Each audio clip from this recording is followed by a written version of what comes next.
இன்றைய பயணத்துல நம்ம என்ன பார்க்க போறோம் அப்படின்னா, நம்மளுடைய பிராண்ட் நேம் மற்றும் பிராண்ட் லோகோ மேக் பண்றோம் அப்படின்னு சொல்லியிருந்தோம்.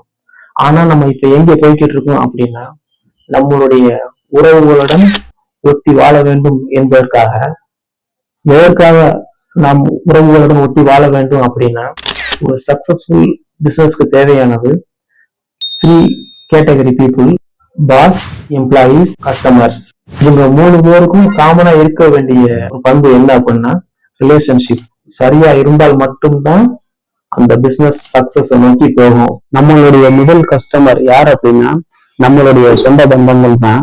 நம்மளுடைய வளர்ச்சிக்கு இவர்கள் தான் மிகப்பெரிய ஆணிவேராக இருப்பார்கள். என்னுடைய இந்த பிசினஸ்க்கு சப்போர்ட்டா இருக்கக்கூடியது யாருன்னு பார்த்தா என்னுடைய சொந்த பந்தங்கள் தான். நீங்களும் ஒரு சக்சஸ்ஃபுல் பிசினஸை கொண்டுட்டு போகணும் அப்படின்னா உங்களுடைய உறவுகளுடன் ஒட்டி வாழ்வதற்கு முயற்சி செய்யுங்கள். நன்றி.